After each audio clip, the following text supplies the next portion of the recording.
नमस्कार। बाबा विश्वधनंद जी की गुरु परंपरा की ओर से मैं प्रोफेसर अनिरुद्ध मुखर्जी आप सभी को बहुत बहुत स्वागत करता हूँ। कैसे हैं आप लोग? बढ़िया, सब ठीक है? बताना मुझे कमेंट सेक्शन पे भाई। बहुत दिन आपका कमेंट भी पढ़ने को नहीं मिला, मैं वीडियो भी डाल नहीं पाया। तो साधना कैसा चल रहा है ये भी बताना, ये ज़रूरी है। और इसी के लिए मैं आप लोगों के समक्ष आता हूँ कि मिलके हम लोग आध्यात्मिक मार्ग में आगे बढ़ पाए, बाबा विशुद्धानंद जी की तरफ। बाबा विशुद्धानंद जी की कृपा हमारे जो इस बड़े परिवार है उनका संतान सभी के ऊपर बनाए रखे, सब सुख समृद्धि और सब कुछ खुशहाल हो। बस इसी को लेके बस बाबा का आशीर्वाद लेके बाबा के बारे में कुछ चर्चा करते हैं इस चैनल पे, और तो कुछ नहीं। तो साधना कैसा चल रहा है आप लोगों का बिल्कुल बताना। मैं कुछ महीने से वीडियो डाल नहीं पाया, बताऊंगा मैं क्यों नहीं डाल पाया, क्या हुआ बिल्कुल। पर यकीन मानिए मैं आप लोगों को हमेशा याद करता रहा, भूला नहीं। एक गृहस्थ आदमी का परिवार होता है, एक परिवार में फैमिली मैन, दोस्त वगैरह और प्रोफेशनल कनेक्शंस जो है सारी, उसके बढ़कर भी उसका एक अलग परिवार होता है जो गुरु का परिवार है। आप लोग मेरे साथ जुड़े हुए हो, मैं आप लोगों का आभार मानता हूँ। और यकीन मानिए मैं आप लोगों को हमेशा याद किया है इन जिन दिनों में वीडियो कुछ डाल नहीं पाया। कुछ लोगों को लग सकता है कि अनिरुद्ध जी हवा हो गए, भाई कहाँ गए? भाई हवा होने वाले पार्टी अनिरुद्ध मुखर्जी नहीं है, इतना हल्का नहीं है। मेरे गुरु के लिए प्यार और समर्पण जिंदगी काट गए भाई अभी। जब गुरु के आश्रम आए थे मैं सोच रहा था तब दाढ़ी मूंछ भी सही से नहीं निकला था। अब तो मेरा दाढ़ी मूंछ भी सफ़ेद हो रहा है, छाती का बाल भी सफ़ेद हो रहा है। और जितना दिन जीऊँगा आखिरी सांस तक बाबा विशुद्धानंद जी के स्मरण मनन से ही आगे निकलूँगा। यकीन मानिए इससे बाहर मैंने कभी कुछ देखा नहीं, इससे बाहर मैंने कभी सोचा नहीं। तन मन धन से जितना काय मन भक्त के गुरु के स्मरण में रहने का हर एक दिन अब मेरे जीवन का इस हिसाब से मैं जीता हूँ। अभी ज़रूरी नहीं है कि पब्लिकली वीडियो देने से ही गुरु का भक्ति सामने आता है। आध्यात्मिक जीवन क्या है? आध्यात्मिक मतलब आत्म का अध्ययन, खुद का अध्ययन, खुद के अंदर जो सही है, खुद के अंदर जो गलत है, सही गलत का जो संग्राम चलता है। देवासुर अंदर ही है ना सब कुछ, स्वर्ग भी अंदर, नर्क भी अंदर, अच्छा भी अंदर, गलत भी अंदर। मन में हमेशा चलता है ये करूँ या ना करूँ, द्वंद्व चलता है, सही और गलत का द्वंद्व। तो आध्यात्मिक व्यक्ति का मेन फोकस रहना चाहिए आत्म का अध्ययन। जो आध्यात्मिक व्यक्ति हमेशा बकबक बकबक बकबक करे तो अंदर देखेगा कब? और जो खुद ही को नहीं सही से जान पाए दूसरों को क्या सिखाएगा? तो आप देखिएगा मेरे इस चैनल अभी करीब 10 साल हो गए, बीच बीच में मैंने ब्रेक लिया। और ब्रेक लेना पड़ा क्यों? खुद के और बेहतर के लिए, और जितना मैं बेहतर हो पाऊँगा शायद मैं आप लोगों के लिए कुछ बेहतर कर पाऊँ, तो सब बेहतरी के लिए। और हम लोग आगे बढ़ रहे हैं। बहुत सारे डेवलपमेंट हुए इस महीनों में, और जो मेरे करीबी थे हमेशा मैं उनसे जुड़ा रहा। क्या हुआ, क्या अपडेट है, बहुत जल्द आपके सामने मैं धमाका लेके आऊँगा। वही मत करो, और ऑर्गेनाइज में से और बड़ा टीम बना के काम करूँगा। बस बाबा विशुद्धानंद जी को लेके आगे लेके हम लोग जाएंगे। उनका दिया हुआ शिक्षा, उनका दिया हुआ सूझबूझ संस्कार, गुरु का गौरव प्रतिष्ठा होगा और बेहतर तरीके से। मैं हूँ, हल्की बात नहीं है भाई।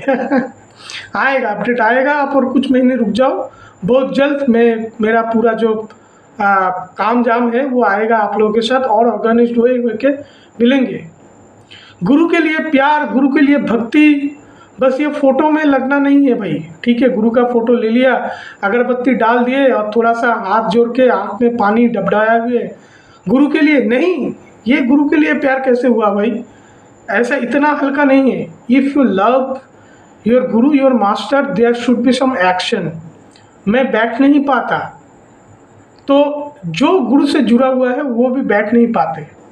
कुछ करना है करेंगे, बिल्कुल करेंगे, कुछ अच्छा करेंगे जिसमें गुरु का भी गौरव बढ़े और गुरु को भी लगे कि नहीं ये लड़का मेरा बच्चा है, उसको भी लगना चाहिए, गुरु को भी लगना चाहिए। ऐसा काम करेंगे, ऐसा बेहतर बढ़िया काम करेंगे।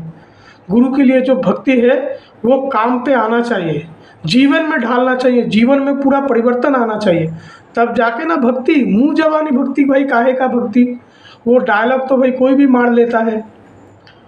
तो हल्की फुल्की बात ये सारे नहीं है। इन महीनों में मैं बैठा नहीं था, क्या हुआ अपडेट शायद और कुछ 1-2 महीने में मैं पूरा आपको दे दूंगा। और फिर भी खुद के बेहतर के लगा, क्योंकि जब लोगों के साथ बैठने की बात है तो खुद को भी तैयार करना होता है। तैयारी चल रहा था और बाकी कुछ प्रोफेशनल कमिटमेंट भी है। ठीक है, देखिए मेरे जो लोग मेरे से जुड़े हुए हैं ये बात जान लीजिए, प्रोफेशनल काम कभी ख़राब नहीं होना चाहिए। मैं अपने साथ उन लोगों को नहीं चाहता हूँ जिसको धर्म के नाम पे बैठ के खाना है, मेरे साथ ये नहीं चलेगा। मेरा जो गुरुजी थे जेठू, आप पहले बाबा विशुद्धानंद जी को ले लो। बाबा विशुद्धानंद जी योग ज्योतिष करते थे, वो होम्योपैथ की दवाई करते थे। मेरा जो गुरुजी थे वो एज ए लॉयर, 3 साल पहले तो गवर्नमेंट सेक्शन में काम किए, वो एक्साइज डिपार्टमेंट में कहीं पे थे, वो कॉन्ट्रेक्चुअल करके फिर उसके बाद उनका पैनल कैंसिल हो गया। उसके बाद उन्होंने लॉ किया, 12 साल लॉ किया और उन्होंने मुझे ये शिक्षा दिया भाई बैठ के खाना नहीं है। धर्म के नाम पे जो लोग बैठ के खाना है भाई मेरे पास ना आओ। आप मेरे पास आओगे, मैं पूछूंगा आप क्या करते हो। पहले तो बात ये है, धर्म बात में देख लेंगे। ये धर्म आपके बस धर्म को मतलब बैठ के खाना नहीं है, बस ये मोटा मोटा जान लो। काम चोरी चीज़ें नहीं है। नहीं, भगवान देख रहा है, गुरु देख रहा है। सर्वधर्मं परित्याज्य मामेकं शरणं भज, सब कुछ छोड़ दिया भाई, कोई काम धंधा किसी से मतलब नहीं है। बैठे रहो, भगवान का नाम जपो, तपो जपो और बस वैसे ही नहीं। ऐसा वेला बन के ज़िंदगी भी जीना नहीं है। Life should be full of responsibility. एक व्यक्ति अगर अपने अपने आप देखते हो समाज में उसका प्रतिष्ठा है तो वो व्यक्ति आध्यात्म नहीं है, खैर ठीक है। तो आप आध्यात्मिक बन के क्या आप करना चाहते हो, उससे बेहतर होगा तभी जान के। नहीं, वो तो समाज क्या कहेगा कि ये व्यक्ति आध्यात्मिक जीवन जीता है और इस जीवन में उसको ये मिला है, ना कि जो व्यक्ति नालायक है, निकम्मा है, उसको समाज क्या कहे कि भाई आध्यात्म बन के क्या बना, कामचोर बना। नहीं है, ऐसा होना नहीं है। आध्यात्म करके खुद को साबित करना है लोगों के सामने कि देखो मैंने अपने जीवन में प्रोफेशनल सक्सेस को भी पाया और आध्यात्मिक जीवन भी लिया। ऐसा नहीं है कुछ नहीं मिला। जो व्यक्ति गरीब है वो कहे भाई पैसा क्या है, धन बुरा है। हाँ, तो गरीब व्यक्ति का कौन सुनेगा। जो व्यक्ति लूज़र है वो कहेगा भाई संसार में प्रतिष्ठा का क्या है, सब मोह माया, सब जाएगा, क्या जाता है, क्षमता पावर वगैरह वो वगैरह, कुछ नहीं है। तो कौन उसका बात सुनेगा बोलो। तो ये सारी बातें जो आप लोग मुझसे जुड़े हुए हो ना, यकीन मानिए मेरा जो लोग है हर कोई गृहस्थ होना चाहिए। साधु सन्यासी से हमको कोई मतलब नहीं है भाई, उनके हिसाब से वो लोग रहने दो। मेरा ये गृहस्थ है और गृहस्थ की जितना भी जिम्मेदारियां है अपने परिवार के लिए जितना भी है, स्त्री स्वामी स्त्री वो मोह माया नहीं है, लड़का मोह माया नहीं है, माता पिता मोह माया नहीं है भाई। परिवार सबसे पहले है। जो व्यक्ति परिवार को अपना नहीं पाया वो बाहर को क्या अपनाएगा भाई। सही है ना भाई। परिवार क्या आपने चूज किए हो क्या? आप जिंदगी जीवन पर आए हो, देखो मम्मी पापा है, भगवान ने आपको भेजा है। तो आप अगर जो भगवान का जो दिया हुआ लोग है आपके सामने, आप समाज के बाहर कहाँ पे जाकर रहोगे बोलो। आप साधु सन्यासी बनना है तो क्या जंगल में रहोगे? जंगल में तो नहीं रहोगे, कोई किसी आश्रम में रहोगे, तो कुछ लोगों के साथ रहोगे, अकेला तो नहीं रहोगे। समाज में अकेला कौन रहता है?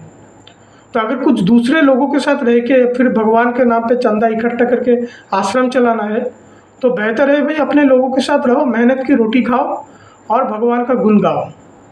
और मेरा हिसाब ऐसे चलता है। तो क्या हुआ, मार्च महीने में आप लोग जानते हो मैं एक इंजीनियरिंग कॉलेज में पढ़ाता हूँ as assistant professor. Mechanical engineering department. तो उन दिनों क्या हुआ, मुझे एक ऐसा ऑफ़र मिला कि सेंट जेवियर्स कॉलेज में फैकल्टी ले रहे हैं। तो इंटरव्यू वगैरह हुआ and I joined as a guest faculty there, management का। तो अभी आप सोचिए भाई, इंजीनियरिंग भी पढ़ा रहा है, मैनेजमेंट भी पढ़ा रहा है। मेरा क्या है, मैं बीटेक मैकेनिकल इंजीनियरिंग हूँ और फिर जादवपुर से एमबीए फाइनेंस किया फर्स्ट क्लास। तो दोनों रहता है। हालांकि स्टॉक मार्केट वो मेरा फेवरेट वो टॉपिक रहता है हमेशा। खैर, तो उन दिनों क्या हुआ, मेरे ऊपर फिर काफ़ी प्रेशर आ गया कि इधर इंजीनियरिंग कॉलेज में पढ़ाना है, इधर डिप्लोमा मैकेनिकल को पढ़ाता हूँ और बीटेक के नॉन टेक्निकल को पढ़ाता हूँ, इधर सेंट जेवियर्स में पढ़ाता हूँ, एग्ज़ाम्स देख रहा हूँ, फिर क्वेश्चन आंसर सब सारा वगैरह, और रेकी मास्टर भी हूँ, रेकी भी सिखाता हूँ। काफ़ी प्रेशर आ गया भाई। तो फिर देखा कोलेस्ट्रॉल हाई हो गया था, तो इसलिए वीडियो बनाना मार्च महीने में मैंने बंद किया। बोले थोड़ा सा रुक जाते हैं भाई, अभी प्रेशर लेने का कोई फ़ायदा नहीं है। तो जो लोग हैं जो मुझसे जुड़े हुए रहते हैं, तो उन्होंने बोला अनिरुद्ध जी महीने में एक वीडियो आप बिल्कुल डालिए। तो मैं बोला हाँ मैं डालूँगा, और शायद आज सितंबर को आपको वीडियो मिला, और आगे अगले महीने से आपको शायद हर महीने का सेकेंड वीक तक आपको कुछ ना कुछ वीडियो मिलेगा। जो मैं आप लोगों के साथ मेरा कुछ शेयर करता हूँ वो बिल्कुल आपके साथ मिलेगा। अभी सेंट जेवियर्स कॉलेज का क्या हुआ, पूरा सेमेस्टर मैंने पढ़ाया। अभी उन लोगों का कुछ एग्ज़ाम्स वगैरह चल रहा है, तो अभी बंद है। तो अगले सेमेस्टर में अगर बुलाते हैं तो जाऊंगा, तो खैर नहीं तो इंजीनियरिंग कॉलेज तो सही चल रहा है, रेकी भी करना है। मेरे जीवन पे क्या है ना, इस जीवन पे कैसा होता है, लोग पहले पढ़ाई करते हैं, पढ़ाई करने के बाद काम अच्छा काम देखते हैं, अच्छा काम देखने के बाद शादी करते हैं। तो अब ये सारी रहता है, मेरा उल्टा हुआ। और फिर शादी होने के बाद क्या हुआ, तो सारा कुछ करके देखा जीवन में कुछ नहीं मिला, तो तब जाके भगवान के पास जाता है कि नहीं जीवन में सब कुछ मिला फिर भी खाली लगता है। तो अब जाके भगवान के द्वारे आया कि जीवन में और भी तो कुछ लेना है शायद। मेरा हुआ उल्टा, मेरा ज़िंदगी शुरू हुआ आध्यात्म से, पूरा ज़िंदगी साधना, ज़िंदगी पीछे देखा तो मैंने यही किया। तो साधना किया, पहले तो सोचा इधर ये किताबें वगैरह पढ़ के दिमाग तो घूम गया, साधु सन्यासी बनने का, घर छोड़ के चला गया। तो वापस आया तो ये सारे चक्कर में पड़ा रहा। उसके बाद शादी हो गया, खैर चलो अभी मेरा घर परिवार का बैकग्राउंड अच्छा है, तो शादी तो वैसे ही हो गया। उसके बाद काम बीच बीच में कभी किया था, पर अभी शादी होने के बाद अभी काम में थोड़ा सा और ज़्यादा फोकस है, और पढ़ाई भी ठीक से चल रहा है। तो कुछ उलट है मेरे लिए, ठीक है। आध्यात्मिक जीवन में ऐसा लोग कहते हैं कि अभी क्या है, अभी धन कमाना जरूरी है। लोग क्या कहते हैं भाई, गृहस्थ होने का वो है ना, उधर काफ़ी सारे आप किताब में पढ़ोगे, गृहस्थ व्यक्ति होगा तो फिर धन कमाने के लिए इधर उधर धक्का मुक्का खाना पड़ता है। अभी इरेस्पॉन्सिबल लाइफ जीने का क्या मकसद, जिधर कोई आपका कुछ उद्देश्य नहीं है।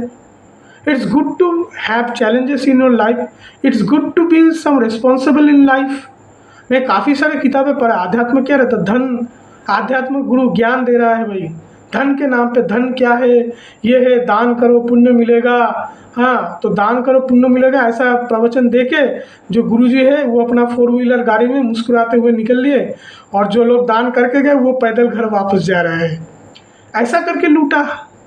क्या है भाई, क्या देखो, धन कभी गलत है ही नहीं, धन जरूरी है। अभी हवा एसी उसका भी तो पैसा लगता है, पानी पिएगा एक्वागार्ड उसका भी पैसा लगता है, कोई ज़िंदगी में आए हॉस्पिटल का उसका खर्चा है, मिठाई खिला उसका खर्चा है, कोई चले गए उसका दाह कर्जे के लिए भी खर्चा है, हॉस्पिटल का भी खर्चा है। जिंदगी जीवन के आखिरी से अंत तक धन का ज़रूरत है। तो we have to be some money minded person. गलत नहीं है, धन कभी गलत है ही नहीं। कोई अगर व्यक्ति, मुझे कभी कहा किसी ने कि धन is a second God, and I accepted that. भगवान मिले या ना मिले, जेब में पैसा होना चाहिए, धन जरूरी है। धन कभी गलत हो ही नहीं सकता, धन का उपयोग से सही या गलत होता है। धन जरूरी है, जीवन के आखिरी कदम में चलने से चलना जरूरी है। किसी को आपको अच्छा करना है, अच्छा काम करना है, तो उसके लिए भी धन चाहिए ना। क्या कुछ खाना किसी को खिलाना चाहो तो उसके लिए धन चाहिए, किसी को मदद करना चाहो तो उसके लिए धन चाहिए, पर बिना धन का होता क्या है? तो ये धन आसक्ति क्या है? धन के लिए आसक्ति ये गलत है, पर धन कभी गलत है ही नहीं। तो अभी मेरा काम क्या हुआ, मैं थोड़ा सा अभी अपने प्रोफेशनल काम में थोड़ा सा उलझ गया। क्यों? क्योंकि मेरा मानना यह है कि I have to be rich, मुझे थोड़ा बहुत तो पैसा कमाना है, क्योंकि मेरा तो गवर्नमेंट जॉब नहीं है, तो मेरा कोई पेंशन नहीं रहेगा। कितने साल तक काम कर पाऊँगा? 60 साल तक काम कर पाऊँगा, उसके बाद शायद शरीर में काम होए या ना होए। तो अगर 20 साल तक जीता हूँ, अभी इन्फ्लेशन एडजस्ट कर लो, महंगाई एडजस्ट कर लो, तो अभी मैं 20-25 साल तक जो कमाने वाला हूँ, अभी 35 एज भी मेरा ख़त्म हो गया, तो अभी 20-25 साल में जो मैं कमाने वाला हूँ, इसको लेके शायद अगले 70-80 साल तक मुझे पूरा अपना खर्चा निकाल के फिर मेरे को रिटायरमेंट लेना है। मेरे बाद मेरा शायद वाइफ भी है, वो इज़ अ हाउस वाइफ। तो ये सारी बातें मेरे दिमाग में कुछ ना कुछ चलता है, और आप लोगों को भी सोचना चाहिए इस हिसाब से। आप जीवन के जिस जिस पड़ाव में हो, अपने काम को लेके कभी भी ढीला नहीं होना है। तो मैं थोड़ा सा अपने काम के लेके व्यस्त हूँ, पर एक दिन के लिए भी मेरा साधना कॉम्प्रोमाइज़ नहीं हुआ, ये मैं आपको ज़ोर से कहना चाहूँगा। तो ये आप लोग भी कभी मत कीजिए, मैं नहीं करता। और फिर मैंने ये भी सोचा कि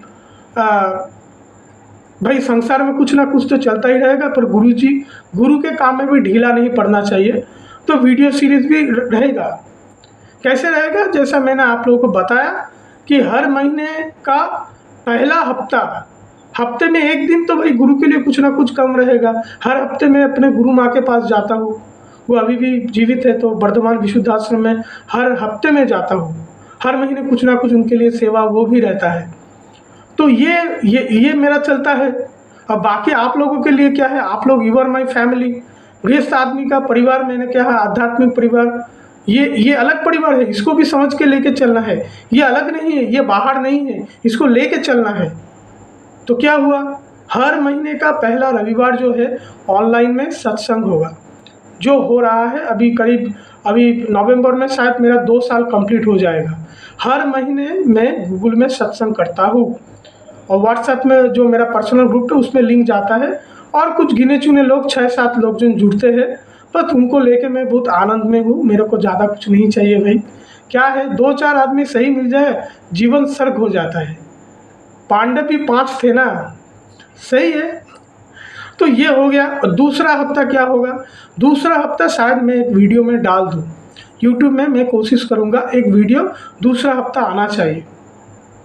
तीसरा हफ्ता मैं कुछ काम को लेके मेरा चल रहा है, बहुत जल्द उसको लेकर आपको अपडेट मिलेगा। तो तीसरा हफ्ता उस काम के लिए मेरा मीटिंग फिक्स है, वो होना चाहिए। और चौथा हफ्ता क्या होगा, मेरा रेकी क्लास रहता है सैटरडे संडे, वर्धमान हो उत्तरपाड़ा हो। अभी कुछ महीने बाद मैं आपको अपडेट दूंगा। हर महीने का चौथा हफ्ते संडे को शाम के वक्त मैं जहाँ पे भी रहूँ, वर्धमान रहूँ, उत्तरपाड़ा रहूँ, उधर बाबा विशुद्धानंद जी के सत्संग होगा। आप लोग आ पाएंगे, बिल्कुल आ पाएंगे, मेरे से मिल पाएंगे विदाउट एनी अपॉइंटमेंट। कोई फ़ोन करना भी नहीं है, बस वेबसाइट में ये देख लेना कि मैं उसको लेके मैं आपको बता दूंगा। तो कहाँ पे अनुरुद्ध जी है, उधर आ जाओ, बस कोई अपॉइंटमेंट कुछ नहीं चाहिए। अब से मैं लोगों के साथ डायरेक्ट फिजिकली मिलूँगा, और ये रहेगा, ये भी रहेगा, ठीक है। जैसा मैंने अपने जीवन में सोचा, मेरा अपना प्रोफेशनल प्लान मैंने आपको बताया, पढ़ाई के लेके क्या है मैं बोलूँगा मैं आपको, खैर। तो ये भी आपके साथ रहेगा, इसको भी अभी छोड़ेंगे नहीं, इस हिसाब से ये चलेगा। तो अपडेट आएगा, आप वरी मत करो। काफ़ी ऑर्गेनाइज्ड वे से, काफ़ी सिस्टमेटिक वे से चीज़ों को मैं करने की कोशिश कर रहा हूँ। सिस्टम से नहीं चलेंगे तो बड़ा काम नहीं होगा भाई। आलतू फालतू तरीके से कोई बड़ा काम कभी होता ही नहीं। तो ये पहली बात। अभी छोटी मोटी कुछ बात जो मुझे आप लोगों के साथ कहना है कि इन दिनों बहुत सारी बात मेरे मन में आया और मैं कह नहीं पाया, अब मैं बिल्कुल कहूँगा, मैं कहना चाहता हूँ। पहली बात, बाबा विशुद्धानंद जी 1937 को 27 आषाढ़ बंगाली कैलेंडर के हिसाब से अपने शरीर छोड़ दिए, और कुछ महीने पहले वो दिन गया और मेरे व्हाट्सएप ग्रुप में काफ़ी लोग ऐसे पोस्ट करने लगे, बाबा विशुद्धानंद जी तिरोधान दिवस वगैरह वगैरह वगैरह। देखो ना, ये चीज़ें आप लोगों को कैसा लगता है मुझे पता नहीं, पर मैं आप लोगों से आग्रह करूंगा, जो लोग मुझसे जुड़े हुए हो, मुझसे आप लोग इत्तेफाक रखते हो कि नहीं अनिरुद्ध जी है, बाबा विशुद्धानंद जी की गुरु परंपरा को वो आगे लेके जा रहे हैं, तो मेरे लोगों के लिए ये बाबा विशुद्धानंद जी के तिरोधान दिवस ये पालन करना नहीं है। I will be withdrawing this. मुझे लगता है ये चीज़ें हर्ट करता है। जितने लोग वो पोस्ट कर रहे थे ना, मुझे बहुत खुद बुरा लग रहा था, गलत लग रहा था, घुटन लग रहा था। भाई आप अपने किसी प्यारे आदमी को आप खो दिए और लोग आ गए उस दिन। भाई कोई व्यक्ति चले गए, ये सुख का दिवस होता है, ये दुख का दिवस होता है। तो सुख का दिवस सेलिब्रेट करो ना, दुख के दिवस में आके क्यों अपने किसी के घाव को खर्च रहे हो? शायद आपको वो फीलिंग नहीं आता है, गुरु के लिए आप वो जुड़ाव महसूस ही नहीं करते हो। भाई आपका पिता माता अगर कोई नहीं है, कोई जिसको आप प्यार करते हो वो लोग नहीं है, और जिस दिन वो चले गए 5 आदमी आ गए और वो उस घाव को खरोचने के लिए, भाई वो तो चले गए, ठीक है भाई, क्या है उसमें, उसको लेकर और क्यों खरोच रहे हो? तो मैं आप लोगों से आग्रह करूंगा, कभी इस दिवस को मेरे परंपरा में जो लोग मेरे से जुड़े हुए हैं इसको पालन नहीं करना है। भूल जाओ ऐसा कुछ दिन हुआ था, बाबा विशुद्धानंद जी चले गए हम लोगों को छोड़ के, ये बात हमको स्वीकार नहीं है। बाबा विशुद्धानंद जी हम लोगों के साथ एक गंदा मजाक किए जिसको भूल जाने में ही अच्छा है। बाबा विशुद्धानंद जी का जन्मदिन हम लोग पालन करेंगे। बाबा विशुद्धानंद जी हमारे जीवन में चरम सत्य है, परम सत्य है, सर्वैव हर वक्त हमारे साथ है। इससे बढ़कर जीवन में और कोई सत्य कुछ है ही नहीं। बाबा विशुद्धानंद जी कभी ऐसा अपना शरीर छोड़ के चले गए, ऐसा मेमोरी लॉस कहते हैं ना, फिल्म में दिखाता है मेमोरी लॉस हो गया, इसको मेमोरी लॉस सोच के साइड कर दो। हमारे ये सब चर्चा नहीं चाहिए।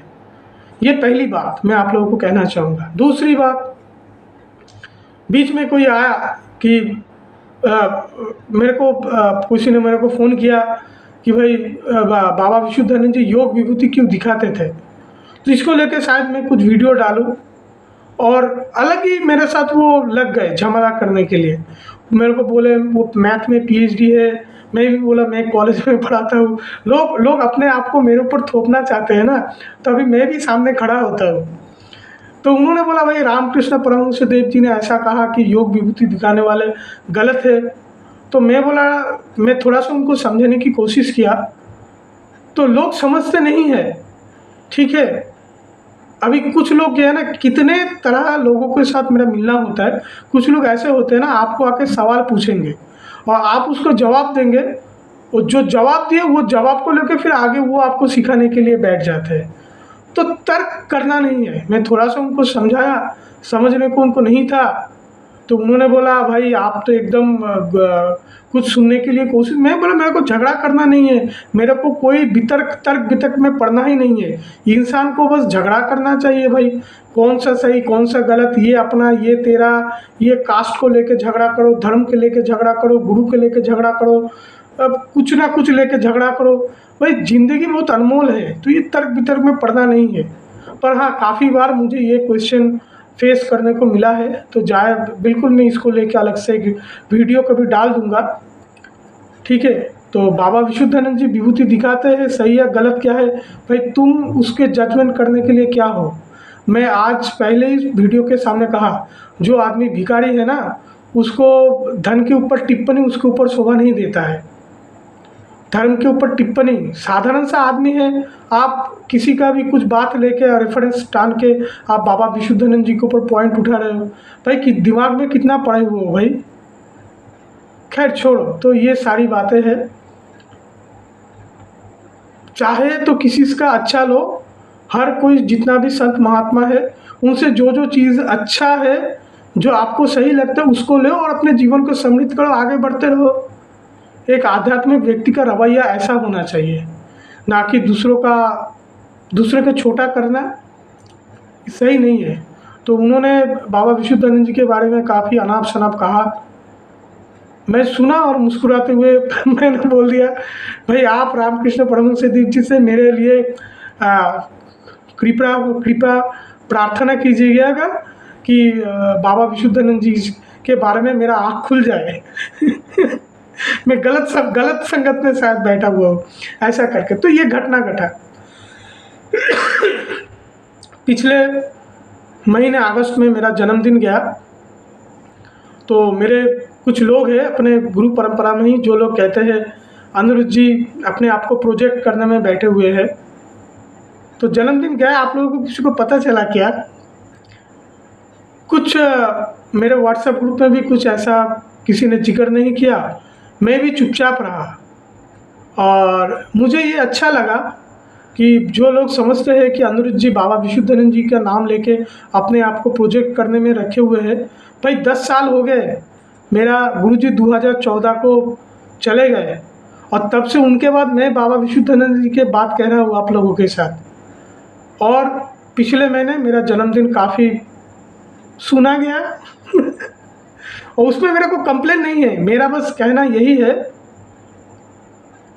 आज तक बाबा विशुद्धानंद जी के नाम लेके जितना भी मैं करता हूँ, जितना भी मैं कहता हूँ, यकीन मानिए मैं बहुत ईमानदारी से करता हूँ और अपने जगह पर मैं बिल्कुल सही हूँ। तो ये भी कभी घटना घटा। तो इतने सारे, और अभी क्या हुआ मेरा बीच में, मैं थोड़ा सा वरी था कि पढ़ाई करना है कि काम करना है, इसको लेकर भी काफ़ी डिबेट मेरे मन में चल रहा था। तो कुछ लोग जो मुझसे फ़ोन पे बात कर रहे थे, मैं बोला भाई मेरे को पीएचडी करना है और ना काम करना है, धन उपार्जन करना है कि पढ़ना है, मुझे थोड़ा सा कन्फ्यूजन है। तो अभी ये कन्फ्यूजन मेरा थोड़ा सा सॉल्व हुआ कि अभी पीएचडी करना नहीं है, इसको थोड़ा सा होल्ड में रखते हैं, बाद में कभी होगा तो होगा, नहीं होगा तो सही है। ऐसा ज़रूरी नहीं है जीवन में सब कुछ मिले, सब कुछ सही से हो। अभी काम को ही फोकस करके रखे हुए हैं और बाकी गुरु का काम को जैसा है वैसा चलेगा। तो लंबा चौड़ा अपडेट दिया मैं आपको बारे में, जो जैसा मेरा सोच है। साधना मजबूती से कीजिए, मैं आप लोगों के साथ हमेशा हूँ, जब तक मैं हूँ मेरा टीम रहेगा आप लोगों के साथ। भाई बाबा विशुद्धानंद जी का ये परिवार बढ़ेगा और बेहतर होगा और अच्छा काम होगा, बिल्कुल होगा। और इसको लेके मेरा वीडियो आए ना आए, मैं बैठा नहीं हूँ, मैं शांत नहीं हूँ। यकीन मानिए बहुत जल्द मैं आप लोगों को साथ कुछ खुशखबरी शेयर कर पाऊँगा, मुझे लगता है। ठीक, तो बस इतना ही है।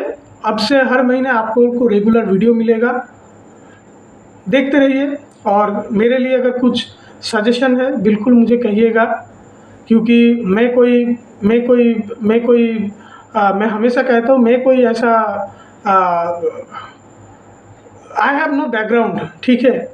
मेरा बाप गुरु नहीं है, मेरा दादा गुरु नहीं है, मुझे पता नहीं है गुरुगिरी कैसे करते हैं, ठीक। I am a very ordinary person और ख़ुद को पैशन को लेकर ड्राइव करता हूँ। तो sometimes I go out of the box. ढोंग करना मुझे नहीं आता है, नेपोटिज्म का प्रोडक्ट मैं नहीं हूँ। मैं अपने मेहनत से एड़िया रगड़ के इतने दिन तक आया हूँ, इतना दूर मैं आया हूँ, आगे भी निकलूँगा। अगर 0 से 50 किए, 50 से 500 तक करने की भी दम मैं रखता हूँ। कहीं पे कुछ गलत होता है, कहीं पे कुछ होता है, भाई मुझे बिल्कुल बताइए। आप लोगों को साथ लेके हम लोग बहुत आगे जाके कुछ बड़ा काम बिल्कुल कर पाएंगे, ये मुझे आशा है। ठीक, आज के लिए इतना ही। आप लोग इतना टाइम देके मुझे सुने, इस लोगों के लिए मैं आप लोगों को मेरा आभार व्यक्त करना चाहूँगा। आप लोग सब बहुत अच्छे रहिए। बाबा विशुद्धानंद जी का आशीर्वाद मेरे ऊपर, आप सभी के ऊपर हमेशा बनाए रखे। गुरु के चरण में अपना प्रणाम निवेदित करते हुए आज का वीडियो यहीं पे समाप्त करता हूँ।